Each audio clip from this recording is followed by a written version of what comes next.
Yo, welcome back, boys and girls. All right, it's time to get lit again. Let's chill with Bob and C. Okay, so let's continue from last time. Last time we ran the Hello World program. Just make sure it's working. And there we go. Hello World. Ooh, we forgot to add a new line between world and press. So the symbol for that is \n.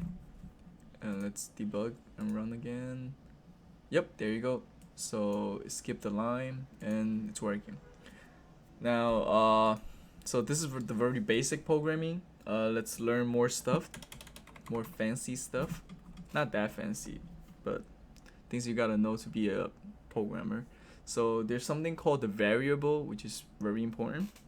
So what is a variable? variable, variable. So you could think of variable as like a bag or a box, or like a treasure chest, something that holds. So it's something that holds, and what does it hold? It usually holds a value, or like a number, a letter, a name, something that will remember this thing, this information that we want to store. So something that hold information, and we can use that information later on. So, and notice how this is not really programming language, like the words right now. You see how these are, without the red squiggly line under.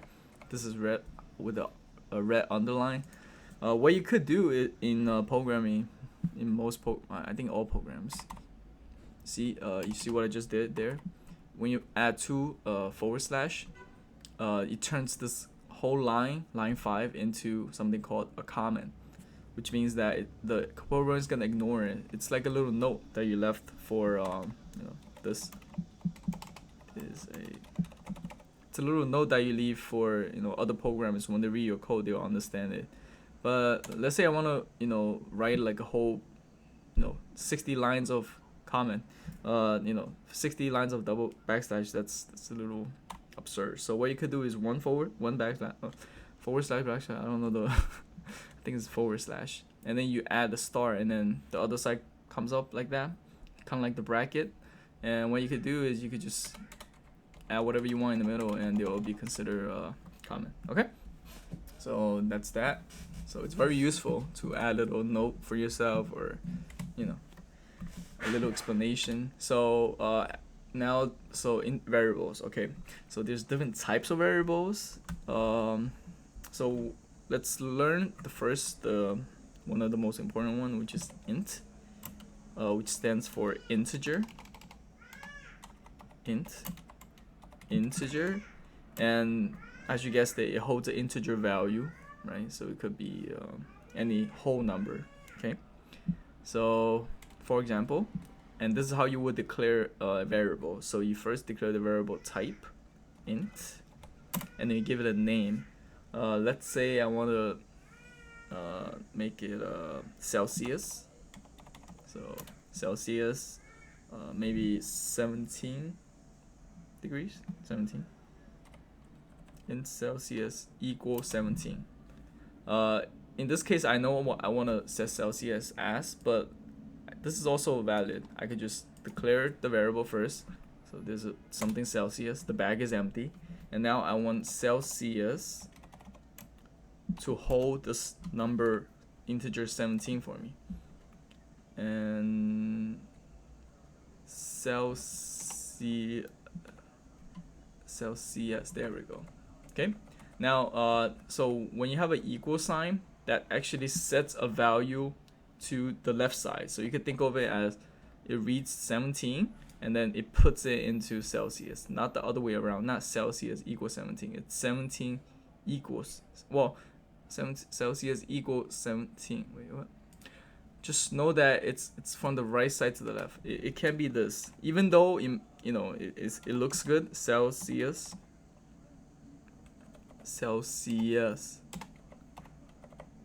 Even though you might look at, this is basically the same as that. It's like reflexive kind of if you flip it around, but it's wrong. In programming, you have to start from the right to the left. Like that's how the setting thing works.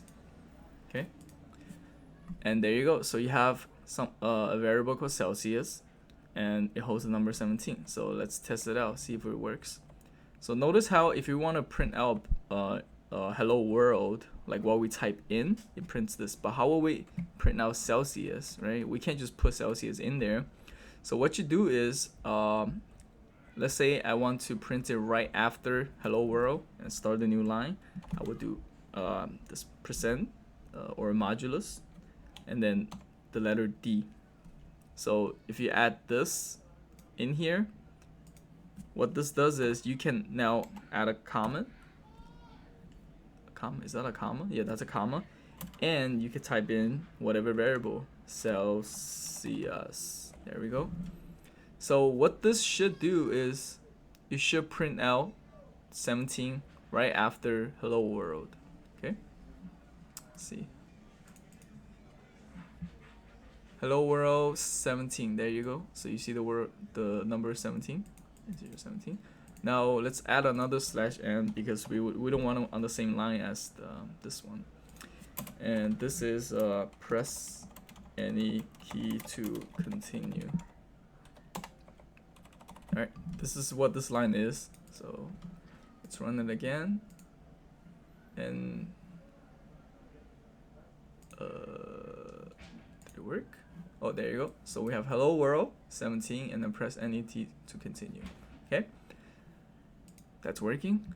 So what if we want to print out Celsius like in between hello world? Well, that's perfectly fine. You could think of this as turning this thing into something that it's like a placeholder basically. It's holding the place to print out Celsius in this